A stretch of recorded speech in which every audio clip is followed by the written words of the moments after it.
I'm Craig Kenneth, a relationship coach and a psychotherapist. Every relationship is different and every breakup is different. Work with me and you'll get professional help on your situation.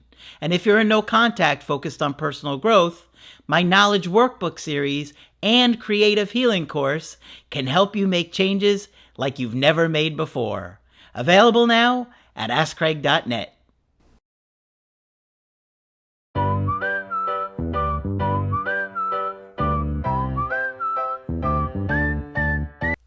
Hi there, I'm Coach Craig Kenneth. And I'm Coach Victoria. And in this video, we're going to be talking to you about no contact during Thanksgiving. Gobble, gobble. Oh man, the holidays are extra challenging when you're going through a breakup because those special days are the ones where you really want to talk to your ex. Yes, and you're around family that are asking you questions, that are probing. So it can be really tense. So we're going to talk about that today, but we did want to talk about the elephant in the room. There's an elephant in here? Well, they're microphones. So as you can see, we have new microphones and we're always looking for little ways to update the channel and upgrade the channel. And so we got these new microphones, and so we probably sound a little bit different to you. Hopefully better, hopefully clearer. And our voices probably sound a little bit weird because, you know, when you're hearing it through a different kind of mic, you hear different parts of somebody's voice. Yeah, I didn't realize how high-pitched your voice is, Craig. Yes, you did. I'm from Long Island. I can't help it. That's what everybody sounds like in Long Island. So, and my accent's mostly gone. You should hear the people that I grew up with.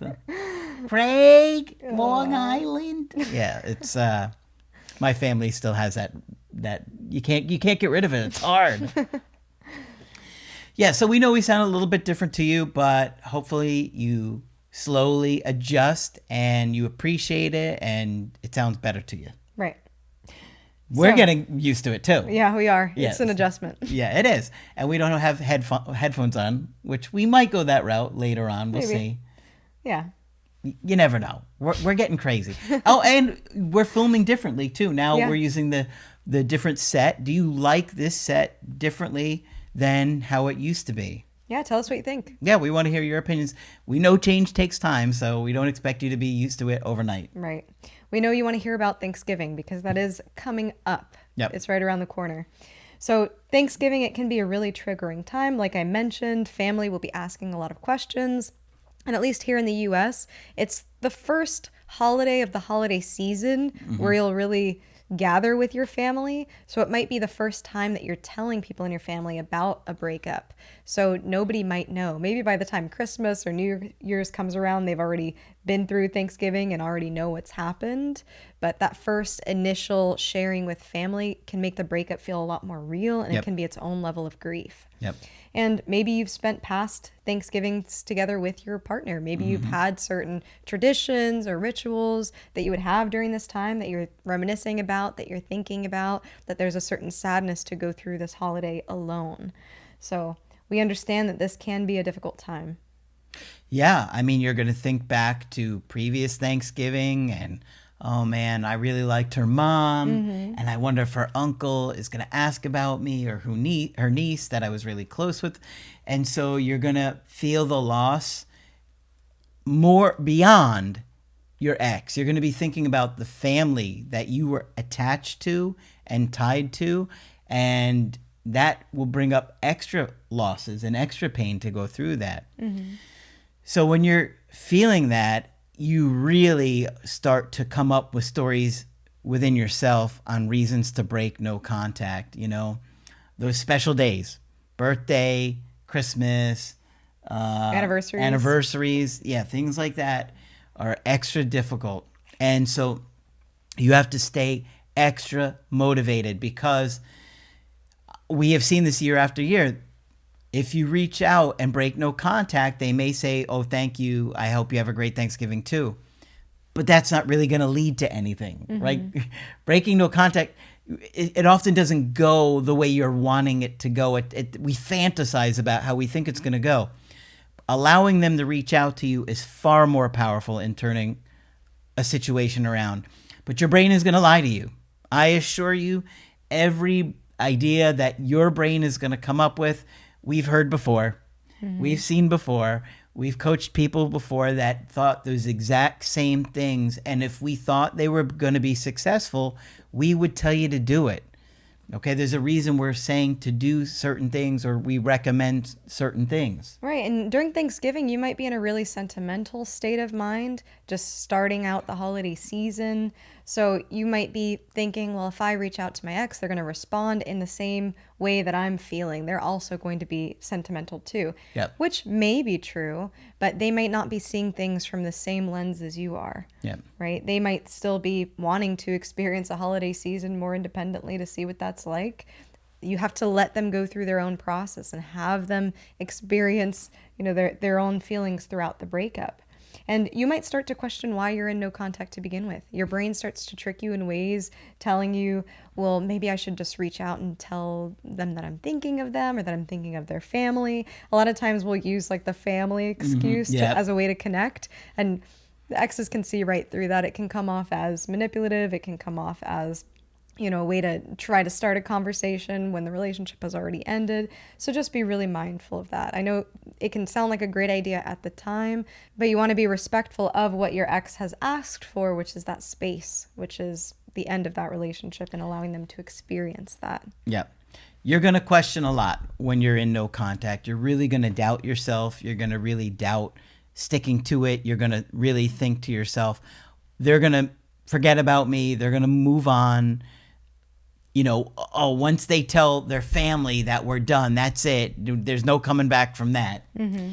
It just doesn't work like that. I know why you feel like that because I've been there, but it isn't what you think it's going to be. It goes differently than what you expect and how you expect it. Right. So we want to start out by saying, prepare something in advance to be able to tell your family when they ask about your relationship or when they ask about the breakup. They got ran over. They got ran over by a reindeer. Girlfriend got ran over by a reindeer. No, I think wrong holiday, Craig. I'm early for the next one.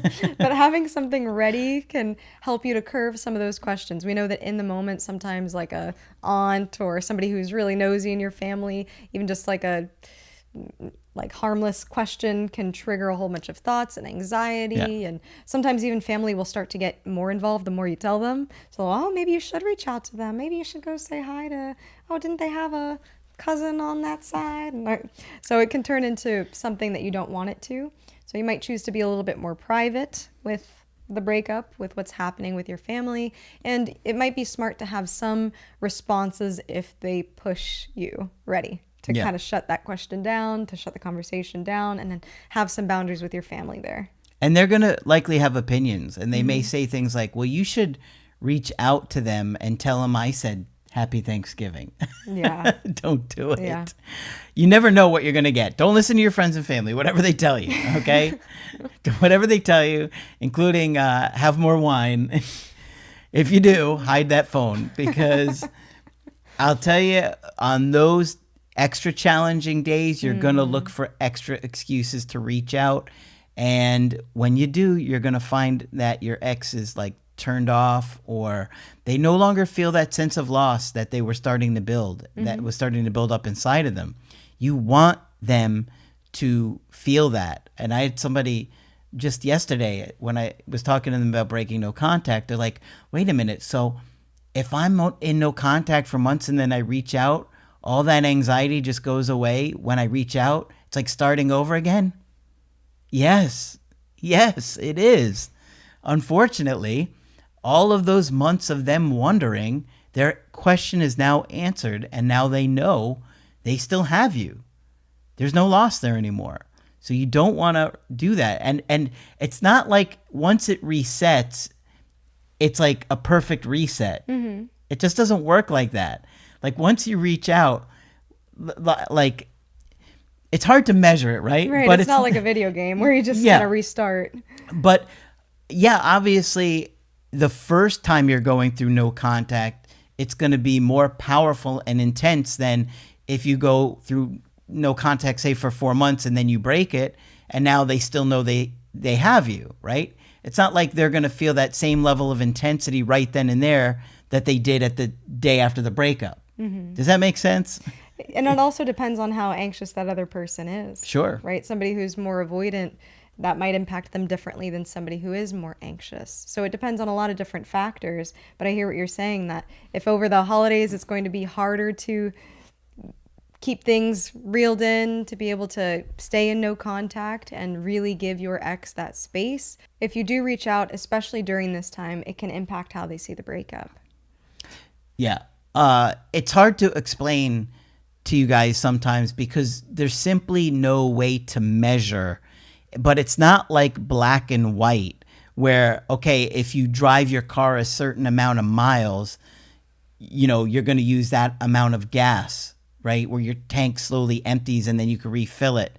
It's not like something that you can measure directly. We're talking about feelings here. And you're going to have more of an impact on them if you go into no contact, or as we teach it, no reaching out as soon as possible. Breaking it 4 months later is not going to be like a perfect reset where you magically, you know, that it starts again today.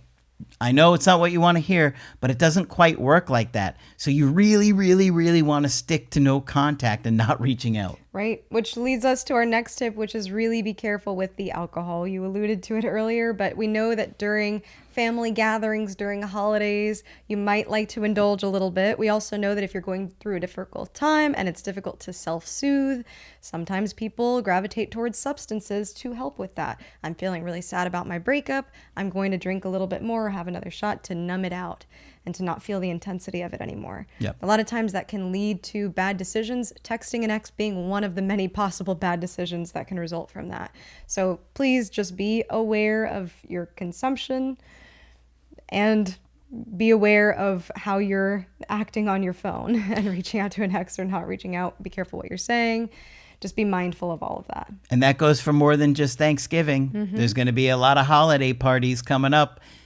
Hide your phone from yourself if you gotta. Really. Do whatever you have to do. You don't want to wind up coming on too strong or having too much to drink, and then you wind up reaching out to them, and it can get really messy really quick. Have a mocktail. Mocktails are in. You know, have a nice cranberry juice. You know, switch it up.